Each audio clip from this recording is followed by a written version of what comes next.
నమస్కారం ఘంటారావానికి స్వాగతం. ముందుగా ప్రధానాంశాలు. బీహార్లో కొనసాగుతున్న తొలి విడత ఎన్నికల పోలింగ్. 18 జిల్లాల పరిధిలోని 121 నియోజకవర్గాల్లో ఓటింగ్.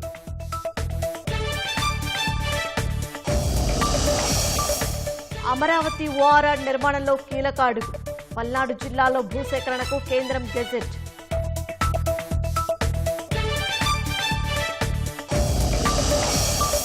రాష్ట్రంలో కొత్తగా 2 జిల్లాలు, 6 రెవెన్యూ డివిజన్లు. పునర్వ్యవస్థీకరణపై కొలిక్కి వచ్చిన కసరత్తు.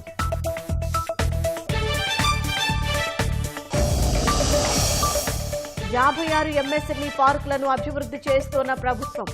మిగిలిన వాటిని ఏపీ ఐఐసీకి అప్పగించాలని నిర్ణయం.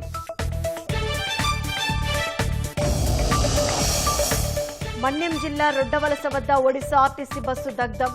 డ్రైవర్ అప్రమత్తతతో తప్పిన ప్రాణ నష్టం.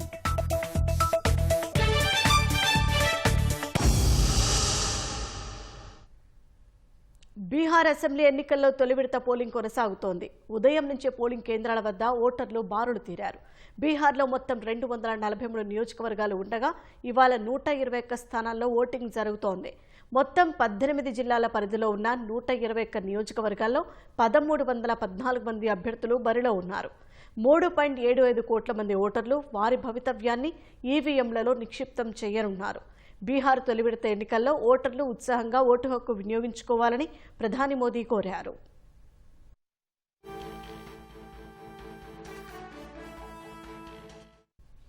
బీహార్లో తొలి విడత ఎన్నికల కోసం ఈసీ 45,341 పోలింగ్ కేంద్రాలు ఏర్పాటు చేసింది. అందులో 36,733 గ్రామీణ ప్రాంతాల్లో ఉన్నాయి.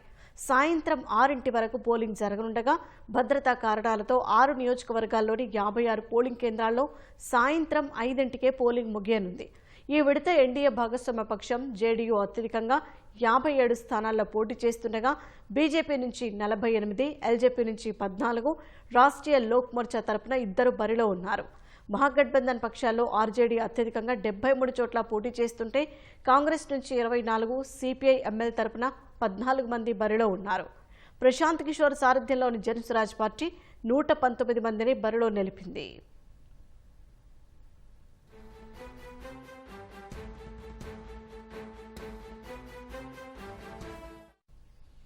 బీహార్లో తొలి విడత ఎన్నికల బరిలో ఆర్జేడీ అగ్రనేత తేజస్వి యాదవ్తో పాటు బీజేపీ కీలక నేతలు డిప్యూటీ సీఎంలు సామ్రాట్ చౌదరి, విజయ్ కుమార్ సిన్హా, 14 మంది మంత్రులు పరీక్షను ఎదుర్కొంటున్నారు. 2020 ఎన్నికల్లో ఈ 121 స్థానాల్లో ఎన్డీఏ 70 సీట్లను గెలుచుకుంది. అప్పటితో పోలిస్తే తాము 17 నుంచి 19 సీట్లు అదనంగా ఈసారి గెలుస్తామని ఎన్డీఏ చెబుతోంది. మహాగఠబంధన్కు 2020తో పోలిస్తే 19 నుంచి 21 సీట్లు తగ్గుతాయని అంటోంది. గత ఎన్నికల్లోని ఈ ప్రాంతాల్లో ఎన్డీఏ ఆధిపత్యం చెలాయించింది. అయితే ఈసారి తామే ఆధిపత్యం సాధిస్తామని ఆర్జేడీ కూటమి ధీమా వ్యక్తం చేస్తోంది. మధ్యలో జనస్వరాజ్ పార్టీ అధినేత ప్రశాంత్ కిషోర్ ఎవరి ఓట్లను చీల్చుతారనేది ఆసక్తికరంగా మారింది.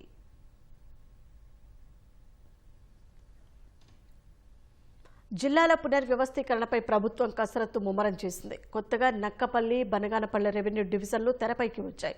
కృష్ణా జిల్లాలోకి కైకలూరు, నెల్లూరు జిల్లాలోకి గూడూరు, ప్రకాశం జిల్లాలోకి అద్దంకి, కందుకూరు నియోజకవర్గాలను కలపనున్నారు.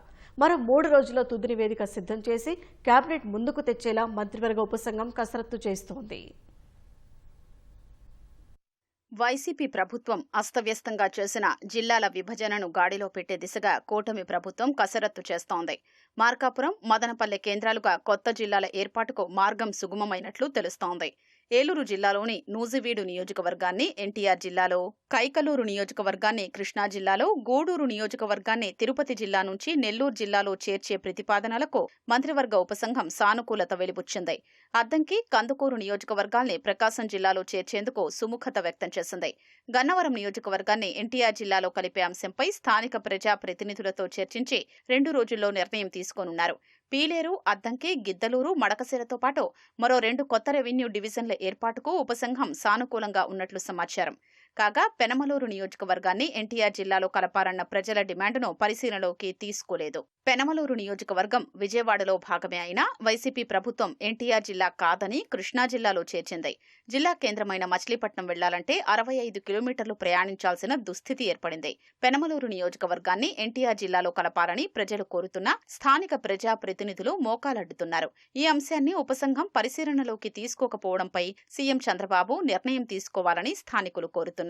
చింతూరు, రంపచోడవరం రెవెన్యూ డివిజన్లను అల్లూరి సీతారామరాజు జిల్లాలోనే కొనసాగిస్తూ ప్రత్యేక అథారిటీ ఏర్పాటు చేసే అభివృద్ధి చేయాలన్న సీఎం ఆలోచనకు అనుగుణంగా మంత్రివర్గ ఉపసంఘం ప్రతిపాదనల్ని రూపొందిస్తోంది. అన్ని కూడా మేము జియోగ్రఫికల్ గా, టోపోగ్రఫీగా అన్ని పాపులేషన్ అన్ని కూడా మేము చాలా డెప్త్ గా ఆలోచన చేస్తా ఉన్నాం. ఏమన్నా పెరిగితే కొన్ని 1-2 పెరగచ్చు, దానికంటే ఎక్కువ ఏమి పెరిగే విషయం లేదు. కొన్ని మాకు డివిజన్స్ లో కూడా కొన్ని రిక్వెస్ట్ చాలా వచ్చినాయి రెవెన్యూ డివిజన్స్ గురించి. ఎందుకంటే ఒక రెవెన్యూ డివిజన్ హెడ్ క్వార్టర్స్కి వెళ్ళడానికి 120 కిలోమీటర్లు కూడా ఉన్నటువంటి పరిస్థితి మనకు కనపడతా ఉన్నాయి. కాబట్టి దాంతోపాటు అన్ని నియోజకవర్గం మాక్సిమం గా ఒకే డివిజన్ లో ఉండే విధంగా కూడా మేము ఒక ప్రతిపాదన తీసుకొచ్చాం. అది ఆచరణకు సాధ్యం కానటువంటి పరిస్థితి వస్తాం. కాకపోతే మాక్సిమం ఎన్ని చేయగలుగుతామో అని చేయగలుగుతాం. ఏఎస్ఆర్ డిస్ట్రిక్ట్ గురించి కూడా మేము చాలా డీప్ గా దాదాపుగా 45 నిమిషాలు మాట్లాడేటువంటి పరిస్థితి ఒక అథారిటీ ఏర్పాటు చేయమని చెప్పేసి దాని మీద కూడా మేము చేసామంటే 250 నుంచి 300 కిలోమీటర్లు ఉంది ఆ నుంచి చివరిదాకా. ఒక కలెక్టర్ కానీ ఒక హెడ్ ఆఫ్ ది డిపార్ట్మెంట్ రావాలి అంటే 5 నుంచి 6 గంటలు పడుతుంది. కాబట్టి ఇక్కడ సపరేట్ గా మనకు ఒక డెవలప్మెంట్ అథారిటీ క్రియేట్ చేయాలని చెప్పేసి కూడా గౌరవ ముఖ్యమంత్రి సూచించారు. దాని మీద కూడా మేము అందరం అధ్యయనం చేశాం. రాబోయే రోజుల్లో మేము మాట్లాడుకుని గౌరవ ముఖ్యమంత్రి గారికి నివేదికిస్తాం. ముఖ్యంగా మేము చెప్పినటువంటి మార్కాపురం అవ్వచ్చు, మదనపల్లి అవ్వచ్చు, అవి ప్రపోజల్స్ మాకు కొంచెం పాజిటివ్ గా కనపడతా ఉన్నాయి. రాష్ట్రంలో 77 రెవెన్యూ డివిజన్లు ఉండగా కొత్తగా మరో 6 డివిజన్ల వరకు ఏర్పాటయ్యే అవకాశం ఉంది. యలమంచిలి, పాయకరావుపేట నియోజకవర్గాల్లోని మండలాలతో నక్కపల్లి కేంద్రంగా రెవెన్యూ డివిజన్ ఏర్పాటు చేయాలని అక్కడి ఎమ్మెల్యే, హోంమంత్రి చేసిన ప్రతిపాదనకు మంత్రివర్గ ఉపసంఘం సానుకూలత వ్యక్తం చేసింది. 2 నియోజకవర్గాల్లోని 8 మండలాలతో ఒక ఆప్షన్, యలమంచిలి, నక్కపల్లి, పాయకరావుపేట, కోటౌరట్ల, ఎస్ రాయవరం మండలాలతో డివిజన్ ఏర్పాటుకు మరో ఆప్షన్ను పరిశీలిస్తున్నారు. మంత్రి బీసీ జనార్దన్ రెడ్డి ప్రతిపాదన మేరకు బనగానపల్లె రెవెన్యూ డివిజన్ ఏర్పాటుపైన చర్చించారు. అవనిగడ్డ రెవెన్యూ డివిజన్ ఏర్పాటును పరిశీలిస్తున్నారు. శ్రీకాకుళం జిల్లా పలాస డివిజన్లోని నందిగాం మండలాన్ని టెక్కర డివిజన్లోకి చేర్చాలన్న ప్రతిపాదనలు ఉన్నాయి. పెదబైలు మండలాన్ని విభజించి గోమంగి కేంద్రంగా కొత్త మండలం ఏర్పాటు చేసే అవకాశం ఉంది. అంబేద్కర్ కోనసీమ జిల్లాలో ఉన్న మండపేట నియోజకవర్గంలోని మండపేట, కపిలేశ్వరం, రాయవరం మండలాల్ని తూర్పుగోదావరి జిల్లాలోకి తెచ్చి రాజమహేంద్రవరం డివిజన్లో కలపాల్సి ఉంది. రామచంద్రాపురం నియోజకవర్గంలోని కాజులూరు మండలాన్ని అంబేద్కర్ కోనసీమ జిల్లాలోని రామచంద్రాపురం డివిజన్లో కలపాలి. కాకినాడ జిల్లా పెద్దాపురం నియోజకవర్గ పరిధిలోని సామర్లకోట మండలాన్ని పెద్దాపురం డివిజన్లోకి తేవాలి. భీమవరం డివిజన్లోని గణపవరం మండలాన్ని ఏలూరు డివిజన్లో కలపాలి. నూజివీడు డివిజన్లోని చింతలపూడి, లింగపాలెం మండలాన్ని జంగారెడ్డిగూడెం డివిజన్లోకి చేర్చే ప్రతిపాదనను మంత్రివర్గం పరిశీలిస్తోంది.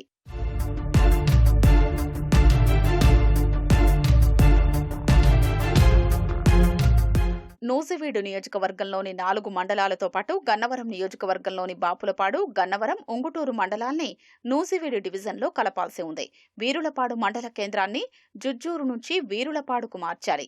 ఏలూరు డివిజన్లో ఉన్న మండపల్లి, కైకలూరు, కలిదెండి, ముదినేపల్లి మండలాల్ని గుడివాడ డివిజన్లో కలిపి బాపట్ల జిల్లాలోని అద్దంకి, నెల్లూరు జిల్లాలోని కందుకూరు నియోజకవర్గాన్ని ప్రకాశం జిల్లాలో చేర్చే ప్రతిపాదనను మంత్రివర్గం పరిశీలిస్తోంది. కొత్తగా అద్దంకి రెవెన్యూ డివిజన్ ఏర్పాటు చేసి ఆ నియోజకవర్గంలోని 5 మండలాలతో పాటు ముండ్లమూరు, తాళ్లూరు మండలాన్ని కలపాలి. దర్శి, దొనకొండ, కురిచేడు మండలాల్ని కందుకూరు డివిజన్లోకి చేర్చాల్సి ఉంది. బాపట్ల రెవెన్యూ డివిజన్లోని పర్చూరు, మార్టూరు, యుద్ధనపూడి మండలాల్ని చీరాల రెవెన్యూ డివిజన్లోకి చేర్చనున్నారు. ఉదయగిరి నియోజకవర్గంలోని వరికుంటపాడు, కొండాపురం, జలదంకి, కలిగిరి, దుత్తలూరు, వింజమూరు, ఉదయగిరి, సీతారామపురం మండలాల్ని కావలి డివిజన్లోకి చేర్చాలన్న ప్రతిపాదన ఉంది. విడవలూరు, కొడవలూరు మండలాల్ని కావలి నుంచి నెల్లూరు డివిజన్కు మార్చాల్సి ఉంది. వెంకటగిరి నియోజకవర్గంలోని కలువాయి, రాపూరు, సైదాపురం మండలాల్ని గూడూరు డివిజన్లోకి తేవాలన్న ప్రతిపాదన మంత్రివర్గం పరిశీలిస్తోంది. వెంకటగిరి, బాలాయపల్లె, డక్కిలి మండలాల్ని శ్రీకాళహస్తి డివిజన్లో కలపాల్సి ఉంది. చిత్తూరు జిల్లాలోని పలమనేరు నియోజకవర్గాన్ని మదనపల్లెలో చేర్చనున్నారు.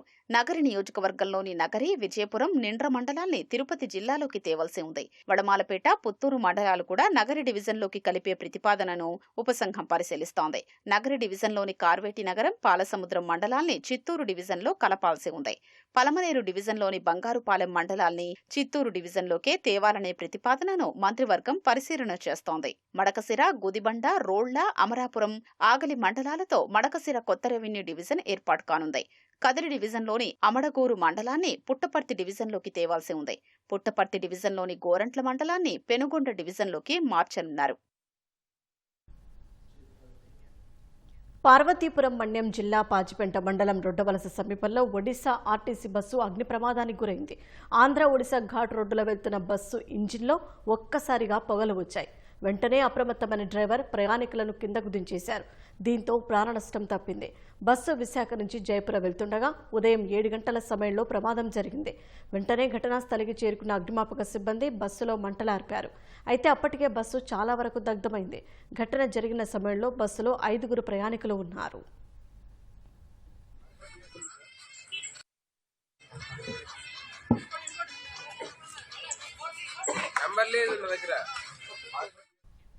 ఇదే అంశంపై మరింత సమాచారం మా ప్రతినిధి ఓబులేష్ అడిగి తెలుసుకుందాం. ఓబులేష్, ఇంతకీ ప్రమాదానికి గల కారణాలేంటి? షాయిని ఒడిశా ఆర్టీసీ బస్సుకు పెను ప్రమాదం తప్పింది. పార్వతీపురం మన్యం జిల్లా పాచిపెంట మండలము రొడ్డవలస ఏదైతే ఆంధ్ర ఒడిశా మధ్య మార్గం నుండి ఘాట్ రోడ్ లో ఈ బస్సు ప్రయాణిస్తున్న సమయంలో ఈ ప్రమాదం తప్పింది. విశాఖ నుంచి జైపూర్ కు ఉదయాన 7:45కు బయలుదేరిన ఆర్టీసీ బస్సు 7:45కి ఘాట్ రోడ్ సమీపానికి చేరుకుంది. ఘాట్ రోడ్ అంటే ఆంధ్ర ఒడిశా మధ్య నెలకొని ఘాట్ రోడ్డు అత్యంత ప్రమాదకరంగా అత్యంత మలుపులతో కూడుకుని ఎత్తైన ప్రాంతం కావడంతో బస్సు నెమ్మదిగా ఏదైనా వాహనంతో బస్సుతో పాటు లారీలు ఇతర వాహనాలు కూడా చాలా నెమ్మదిగా ప్రయాణిస్తుంటాయి. అంటే ఈ సమయంలో ఆ బస్సులో ఏదైతే ఒడిశా ఆర్టీసీ బస్సు ఉందో ఒడిశా ఆర్టీసీ బస్సులో ఇంజన్ లో తలెత్తిన సాంకేతిక కారణంతో ప్రమాదం సంభవించిందని స్థానికులు అయితే చెప్తున్నారు. అయితే మెల్లగా నెమ్మదిగా అంటే ఇంజన్ నుంచి నెమ్మదిగా పొగలు రావడంతో గమనించిన ఆర్టీసీ బస్సు డ్రైవరు వెంటనే అప్రమత్తమైన తర్వాత బస్సులో మరింత వేగంగా మంటలు ఆ పొగ రావడం చూసి నెమ్మదిగా క్రమంగా పొగలు వ్యాపించడం, తర్వాత వేగం పెరగడం, తర్వాత మెల్లమెల్లగా తర్వాత మంటలు కూడా వ్యాపించడంతో అప్రమత్తమైన డ్రైవర్ వెంటనే ఆ బస్సులో ప్రయాణిస్తున్న 5 ప్రయాణికులను కూడా కిందికి దించేసి వారు కూడా ఆ బస్సుకు దూరంగా వెళ్లిపోవడం జరిగింది.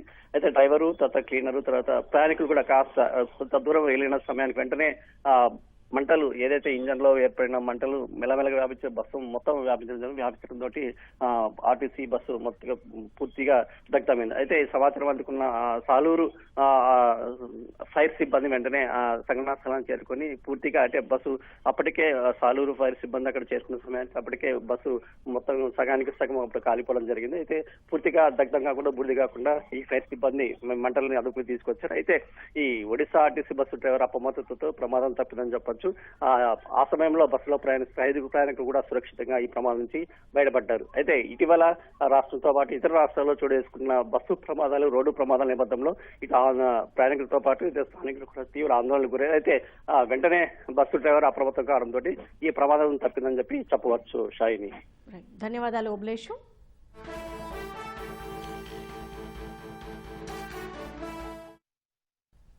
ఉప ముఖ్యమంత్రి పవన్ కళ్యాణ్ చొరవతో అల్లూరి సీతారామరాజు జిల్లా అనంతగిరి మండలం రొంపల్లి పంచాయతీ పరిధిలోని గూడెం ప్రజల ఇళ్లకు విద్యుత్ వెలుగులు వచ్చాయి. గ్రామంలోని మొత్తం 17 ఇళ్లకే బుధవారం విద్యుత్ కనెక్షన్లు ఇచ్చారు. గూడెంలో నివసించే గిరిపుత్రులకు రోడ్లు, రక్షిత తాగునీరు, విద్యుత్ వంటి కనీస మౌలిక వస్తువులు అందేవి కాదు.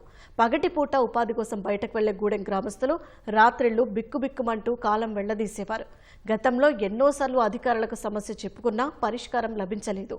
5 నెలల క్రితం ఉప ముఖ్యమంత్రి పవన్ కళ్యాణ్ దృష్టికి సమస్యను తీసుకొచ్చారు. 17 ఇళ్ల కోసం 9.6 కిలోమీటర్ల పొడవున అడవులు, కొండల్లో విద్యుత్ లైన్లు వేయాలని 80 లక్షలకు పైగా ఖర్చు అవుతుందని అధికారులు అంచనా వేశారు. సమస్యను విద్యుత్ శాఖ మంత్రి గొట్టిపాటి రవికుమార్, ఏపీ జెన్కో సీఎండీలకు పవన్ కళ్యాణ్ తెలియజేశారు. పవన్ సూచనతో కేంద్ర ప్రభుత్వ పరిధిలోని నాన్ పీవీజీటీ పథకం ద్వారా గిరిజన గ్రామంలో విద్యుత్ శాఖ వెలుగులు నింపింది. ప్రత్యామ్నాయ చర్యల్లో భాగంగా సోలార్ ప్యానెళ్లు ఏర్పాటు చేసి ప్రత్యేక ట్రాన్స్ఫార్మర్కి అనుసంధానించారు. గూడెంలో విద్యుత్ వెలుగులు నింపేలా సహకరించిన ప్రధాని మోదీ, సీఎం చంద్రబాబుకు పవన్ కళ్యాణ్ కృతజ్ఞతలు తెలియజేశారు.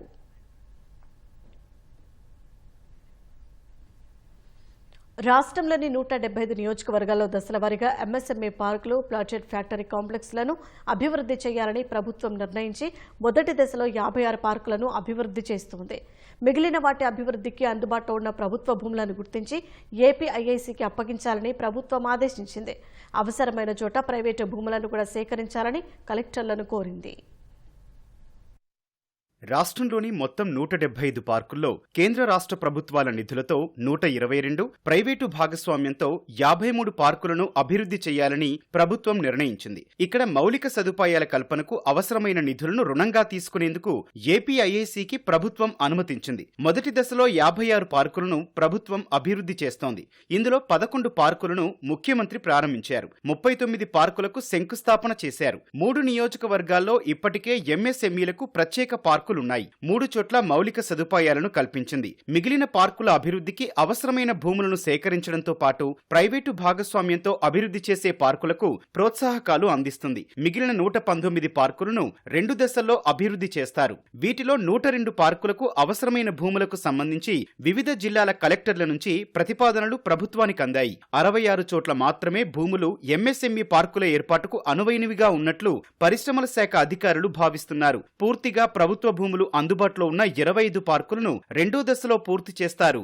సాధ్యమైనంత త్వరగా భూసేకరణ పూర్తి చేసి 3వ దశలో పార్కులను అభివృద్ధి చేయాలని ప్రభుత్వం భావిస్తోంది. ప్రైవేటు పార్కుల విధానం కింద 3 పార్కులను అభివృద్ధి చేసేందుకు అధికారులు అనుమతించారు. 14 పార్కుల కోసం భూములను గుర్తించాల్సి ఉంది. పార్కుల ఏర్పాటుకు అవసరమైన భూములు సేకరించడంతో పాటు వాటిలో మౌలిక సదుపాయాలను ఏపీఐఐసి కల్పిస్తోంది. ఎంఎస్ఎంఈ, పారిశ్రామిక పార్కుల్లో మౌలిక సదుపాయాల కల్పన, భూసేకరణకు హడ్కో నుంచి 5,000 కోట్ల రుణం తీసుకునేందుకు ఏపీఐఐసికి ప్రభుత్వం అనుమతించింది. ఈ మేరకు రుణాన్నిచ్చేందుకు హడ్కో కూడా అంగీకరించింది. అమరావతి ఔటర్ రింగ్ రోడ్డు నిర్మాణంలో కీలక అడుగు పడింది. పల్నాడు జిల్లాలో గ్రామాలు, సర్వే నంబర్లతో కేంద్రం గెజెట్ ప్రచురించింది. 1-2 రోజుల్లో అధికారులు గెజెట్ను పత్రికల్లో ప్రకటన రూపంలో ఇవ్వనున్నారు. 21 రోజుల్లో ప్రజలెవరైనా అభ్యంతరాలు తెలిపితే వాటిని పరిశీలించనున్నారు. అమరావతి ఔటర్ రింగ్ రోడ్ నిర్మాణానికి జిల్లాల వారీగా భూసేకరణకు కేంద్రం గెజిట్లు ప్రచురిస్తోంది. తొలుత పల్నాడు జిల్లాలోని ఆయా మండలాలు, గ్రామాలు, సర్వే నెంబర్లు, రైతుల పేర్లతో గెజిట్ను ప్రచురించింది. ఓఆర్ఆర్ ప్రాజెక్టుకు భూసేకరణ చేయనున్నామని, ఆయా సర్వే నెంబర్లలో భూమి అవసరమవుతుందని తెలిపేలా గెజిట్ నోటిఫికేషన్లో పేర్కొంది. పల్నాడు జిల్లాలోని 2 మండలాల్లో ఉన్న 12 గ్రామాల పరిధిలో చేపట్టబోయే భూసేకరణకు సంబంధించిన వివరాలు అందులో ఉన్నాయి. జాతీయ రహదారుల ప్రాధికార సంస్థ అధికారులు 1-2 రోజుల్లో గెజిట్ను ప్రకటన రూపంలో పత్రికల్లో ఇవ్వనున్నారు. కలెక్టర్, ఆర్డీఓ, తహసీల్దార్ కార్యాలయాల్లోనూ కాపీలను అందుబాటులోకి తేనున్నారు. అభ్యంతరాలు ఉంటే 21 రోజుల్లో భూసేకరణ అధికారికి తెలియచేస్తే పరిశీలించి నిర్ణయం తీసుకోనున్నారు. అమరావతి ఓఆర్ఆర్ 6 వరుసలతో 190 కిలోమీటర్ల మేర నిర్మించనున్నారు. ఓఆర్ఆర్లో తెనాలి సమీపంలోని నందివెలుగు నుంచి చెన్నై కోల్కతా హైవేలో కాజా వరకు 17.5 కిలోమీటర్ల ఓ లింక్ రోడ్డు, నారాకోడూరు నుంచి గుంటూరు శివారులోని బుడంపాడు వరకు 5.5 కిలోమీటర్ల మరో లింక్ రోడ్డు నిర్మిస్తారు. దీనికోసం ఎన్టీఆర్, ఏలూరు, కృష్ణా, గుంటూరు, పల్నాడు జిల్లాల పరిధిలో 23 మండలాల్లోని 121 గ్రామాల్లో భూసేకరణ చేయనున్నారు. ప్రస్తుతం పల్నాడు జిల్లా గెజిట్ రాగా ఏలూరు జిల్లాది ఈ వారంలో, మిగిలిన జిల్లాల ఈ నెలాఖరులోపు ప్రచురణ కానున్నాయి. గెజిట్లో గ్రామాల పేర్లు, సర్వే నెంబర్లు, రైతుల పేర్లు ఉంటాయి. ఏ సర్వే నెంబర్లో ఎంత విస్తీర్ణం సేకరిస్తారనేది మాత్రం క్షేత్రస్థాయిలో సర్వే చేసి పెగ్ మార్కింగ్ వేశాక తేలనుంది. ఆ వివరాలతోనే 3D నోటిఫికేషన్ జారీ చేస్తారు. ప్రాజెక్టుకు కేంద్రం నిధులు మంజూరు చేస్తూ ఉత్తర్వులిచ్చిన తర్వాత 3D నోటిఫికేషన్ జారీ చేయనున్నారు. ప్రసిద్ధిగాంచిన కడప పెద్ద దర్గా ఉరుసు ఉత్సవాలు ఇవాటి నుంచి ప్రారంభం కానున్నాయి. ఈ మేరకు దర్గాను రంగురంగుల విద్యుత్ దీపాలతో దేదీప్యమానంగా అలంకరించారు. విద్యుత్ కాంతుల నడుమ పెద్ద దర్గా దగదగలాడుతోంది. ఇవాళ ఉరుసు వేడుకను ఘనంగా నిర్వహిస్తారు. శుక్రవారం 81వ జాతీయ ఉర్దూ కవి సమ్మేళనాన్ని నిర్వహిస్తారు. ఉరుసు ఉత్సవాలకు కేవలం 2 తెలుగు రాష్ట్రాల నుంచే కాకుండా కర్ణాటక, తమిళనాడు, మహారాష్ట్ర నుంచి భారీ సంఖ్యలో భక్తులు హాజరవుతారు. భక్తులకు ఎలాంటి అసౌకర్యం కలగకుండా ప్రభుత్వ అధికారులు అన్ని రకాల ఏర్పాట్లు చేశారు. భద్రతా ఏర్పాట్లను ఎస్పీ స్వయంగా పరిశీలించి దర్గా నిర్వాహకులతో మాట్లాడారు. ఉరుసు ఉత్సవాల్లో భాగంగా బుధవారం రాత్రి దర్గా పీఠాధిపతి ఆధ్వర్యంలో గంధం కార్యక్రమం కన్నుల పండుగగా సాగింది. ప్రముఖ సంగీత దర్శకులు ఏఆర్ రెహమాన్ ప్రతి ఏడాదిలానే గంధం కార్యక్రమంలో పాల్గొన్నారు. ఇవాళ ప్రభుత్వ ఆధ్వర్యంలో దర్గాలో పూల చాదర సమర్పిస్తారు.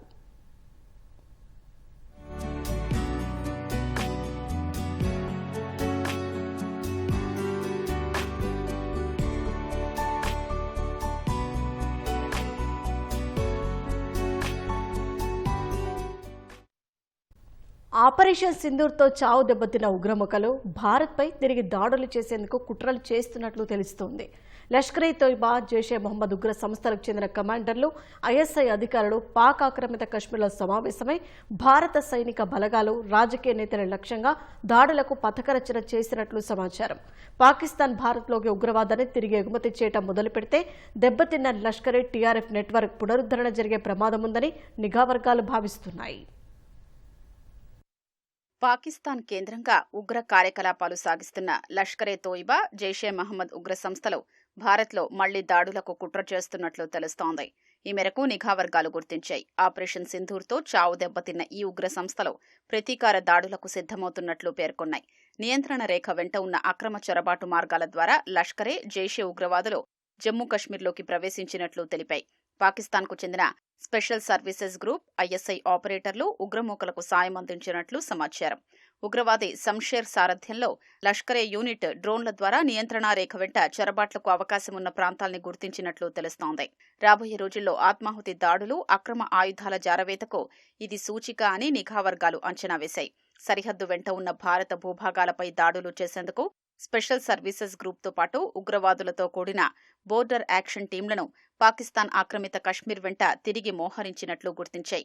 గత నెల పీఓకేలో కీలక సమావేశం జరిగినట్లు తెలుస్తోంది. ఇందులో జమాతే ఇస్లామీ, హిజ్బుల్ ముజాహిదీన్ సీనియర్ నేతలు, ఐఎస్ఐ అధికారులు పాల్గొన్నట్లు సమాచారం. నిఘా వర్గాలు సేకరించిన సమాచారం ప్రకారం స్లీపర్ సెల్స్ పునరుద్ధరణ, మాజీ కమాండర్లకు నెలవారీ స్టైఫండ్ జారీతో పాటు ఆపరేషన్ సింధూర్ సమయంలో జరిగిన నష్టానికి ప్రతీకారం తీర్చుకోవడానికి ఉగ్రదాడుల ప్రణాళికలు ఖరారు చేసినట్లు గుర్తించాయి. భద్రతా దళాలు, రాజకీయ నేతలపై దాడులు తీవ్రతరం చేయాలని ఐఎస్ఐ నిర్వాహకులు ఉగ్రవాద ఏజెంట్లకు సూచించినట్లు నిఘా వర్గాలు పేర్కొన్నాయి. ఈ ఏడాది ఆరంభంలో ఉగ్రవాద వ్యతిరేక చర్యలతో ధ్వంసమైన నెట్వర్క్ పునరుద్ధరణ ద్వారా కశ్మీర్ లోయలో సానుభూతి పరుల్ని, ఆస్తుల్ని మ్యాపింగ్ చేసే చర్యల్ని లష్కరే మొదలుపెట్టినట్లు నిఘా వర్గాలు గుర్తించాయి. వాటికి సమాంతరంగా ఉగ్ర కార్యకలాపాలకు ఆర్థిక సాయం అందించేందుకు మాదక ద్రవ్యాలు, ఆయుధాల అక్రమ రవాణా మార్గాల్ని విస్తరిస్తున్నట్లు పేర్కొన్నాయి.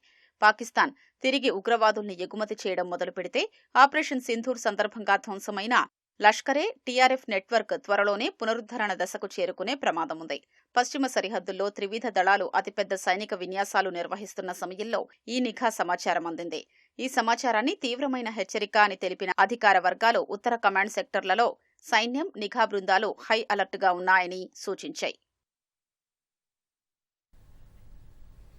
ఒడిశా కోరాపుట్ జిల్లాలోని నారాయణపట్న బ్లాక్ పరిధిలో ఉన్న గడపగూడ గ్రామాన్ని స్థానికులు 8 రోజులు మూసివేశారు.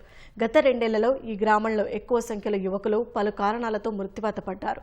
పంటల దిగుబడి కూడా బాగాలేదు. గ్రామ దేవతకు కోపం రావడం వల్లే ఇలా జరుగుతోందని భావించిన గ్రామస్తులు ఉపశమనం కోసం తాంత్రిక పూజలు చేసి ఊరు చుట్టూ కంచె వేశారు. 8 రోజుల పాటు గ్రామస్తులు బయటకు వెళ్లకుండా, బయటి వారు గ్రామంలోకి రాకుండా కట్టడి చేశారు. ఈ మేరకు గ్రామ ప్రవేశ మార్గంలో బ్యానర్ కూడా కట్టారు. గురువు ఆజ్ఞ మేరకు గ్రామస్తులంతా నదీ స్నానం చేసి ఇళ్లకు మామిడాకులు అలంకరించారు. గ్రామ దేవతను శరణు కోరుతూ మహిళలు సంప్రదాయ నృత్యాలు చేశారు. అమ్మోరికి కోపం తగ్గితే అరిష్టాలు తొలగిపోతాయన్నది వారి విశ్వాసం.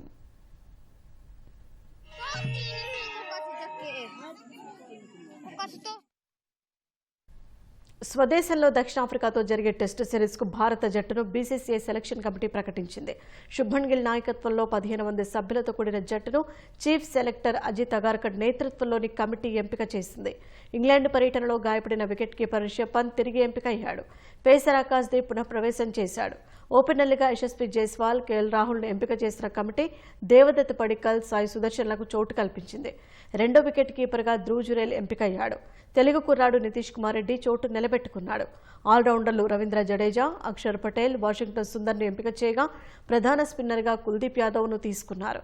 స్టార్ పేసర్లు జస్ప్రీత్ బుమ్రా, మొహమ్మద్ సిరాజ్ పేస్ భారాన్ని మోయనున్నారు. ఈ నెల 14 నుంచి దక్షిణాఫ్రికాతో 2 టెస్టుల సిరీస్ జరగనుంది. రజనీకాంత్, కమల్ హాసన్ కలిసి నటించనున్న చిత్రానికి దర్శకుడు ఖరారయ్యారు. కమల్ హాసన్ నిర్మాతగా వీరిద్దరి కాంబినేషన్లో వస్తున్న సినిమాకు సుందర్ సి దర్శకత్వం వహించబోతున్నారు. దీనికి సంబంధించి Raj Kamal film international banner అధికారిక ప్రకటన విడుదల చేసింది. కాగా 2027లో ఈ చిత్రం ప్రేక్షకుల ముందుకు రాబోతుంది. ఇద్దరు అగ్రనటులు కలిసి నటించే ఈ సినిమా కోసం భారతీయ చిత్ర పరిశ్రమ ఉత్కంఠగా ఎదురు చూస్తోంది. ఈ నేపథ్యంలో సినిమాను తెరకెక్కించేందుకు దర్శకుడు ఖరారు కావడంతో రజనీ, కమల్ అభిమానులు ఆనందం వ్యక్తం చేస్తున్నారు. కుంభమేళాలో పూసలమ్ముతూ విశాలమైన కళలతో సోషల్ మీడియా ద్వారా అందరినీ ఆకట్టుకున్న మోనాలిసా తెలుగులో కథానాయికగా మారింది. సాయి చరణ్ హీరోగా వెంగమామ క్రియేషనల్స్ బ్యానర్పై రూపొందుతున్న ఈ చిత్రానికి లైఫ్ అని టైటిల్ ఫిక్స్ చేశారు.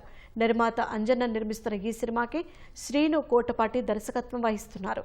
లైవ్ సినిమా హైదరాబాద్ ప్రసాద్ ల్యాబ్లో ఘనంగా ప్రారంభమైంది.